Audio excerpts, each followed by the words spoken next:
আজকে অনুষ্ঠানের আয়োজন করেছেন, তার প্রতিষ্ঠানের প্রতিষ্ঠাবার্ষিকী উপলক্ষে আমাকে আহ্বান জানিয়েছেন। এই জন্য আমি আমাকে অনেক ধন্য মনে করছি। পাশাপাশি আমি বলতে চাই যে একটা খেলার মাঠে যদি দর্শক না থাকে তখন প্লেয়াররা খেললে কোনো আনন্দ নাই। তদ্রূপ এই অনুষ্ঠানের লালা গ্রুপ অফ কোম্পানি আয়োজন করেছেন। সেই অনুষ্ঠানে আমার পাশে জনাব খসরু সাহেব, কাউন্সিলর সাহেব, লালা গ্রুপ অফ কোম্পানির কর্ণধার সহ অনেক স্বনামধন্য আমার শ্রদ্ধাভাজন সমবয়সী ভাই বোনেরা, আসসালামু আলাইকুম।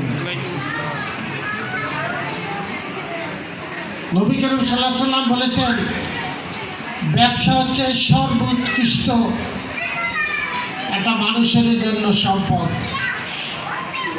সেটা সৎ হতে হবে। যারা সৎ ব্যবসা করেন আল্লাহর নেয়ামত তাদের প্রতি সবসময় বর্ষিত হতে থাকে। তাই আমি আমার পক্ষ থেকে ব্যবসায়ী ভাইদের বলতে চাই, আপনারা ব্যবসাটা সৎভাবে করতে চেষ্টা করুন।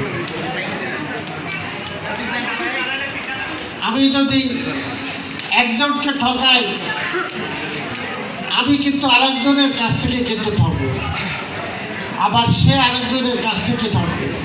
আমাদের হাতে মোবাইল আছে, আমরা কিন্তু এটা দেখতে পাই যে একজন এই অন্যায়টা করছে, সে লাভবান হয়েছে, কিন্তু পরবর্তী সময় দেখা যায় সে আরেকজনের কাছে কিন্তু ঠকতেছে, আবার সে আরেকজনের কাছে ঠকতেছে।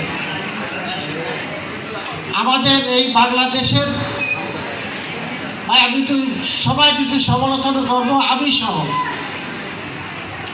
যেরকম ঈদ কোরবানি আসলে আমি দেখেছি যে মিডল ইস্টে সব জিনিসপত্রের ছাড় দেয়, দাম কম নেয়।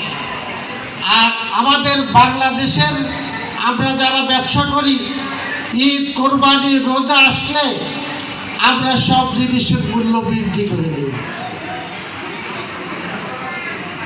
এটা আসলে ঠিক না। এই পথটা আমাদের সবাই পরিহার করতে হবে। আমরা সমাজে সবাই বাস করি, আমাদের সামাজিক অবস্থান ঠিক করার জন্য আমাদের উদ্যোগ নিতে হবে। যেরকম আমাদের সন্তান আছে, আমি এটা বলতে চাই, এই জন্যে আমি গতকালকে একটা অনুষ্ঠানে গেছিলাম, সেই জায়গায় নেশার উপরে একটা কথা উঠছে, মাদক। আসলে আমরা বক্তৃতা দেই মাদক নিয়ন্ত্রণ করার জন্য, মাদক না খাওয়ার জন্য, কিন্তু আমি কি খেয়াল করছি আমার সন্তান রাত্র কয়টায় বাসায় আসে? এইটা কিন্তু খেয়াল করি না। আমি যদি আমার সন্তানকে ঠিক রাখি, যে আমার সন্তান যাই করুক না কেন রাত্রে 9টার মধ্যে পড়ালেখা করে, বাসায় সে 8টা 9টার মধ্যে বাসার মধ্যে উপস্থিত থাকবে, বাসা তাকে দেখতে চাই। কোনো সন্তানকে কেউ বাহিরে ঘুমাতে দেবেন না। যদি কেউ বাইরে আড্ডা দেয়, সেই সন্তান কিন্তু একদিন 2 দিন 3 দিনের মধ্যে কিন্তু নষ্ট হয়ে যাবে। আমি যদি আমার পরিবারকে ঠিক রাখতে পারি, তবে সমাজ ঠিক হয়ে যাবে। এই জন্য সমাজের প্রতি দৃষ্টি দিতে হবে, ব্যবসার প্রতি দৃষ্টি দিতে হবে।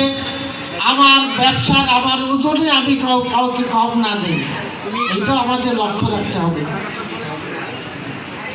পরিচ্ছন্ন ব্যবসা করতে হবে। আমি এই কমিউনিটি সেন্টারে কয়েকবার এসেছি, আমার অত্যন্ত পছন্দনীয়। যারা মেহমান আছেন তাদেরকে সহ আমার পাশে যারা বসে আছেন এই অনুষ্ঠানে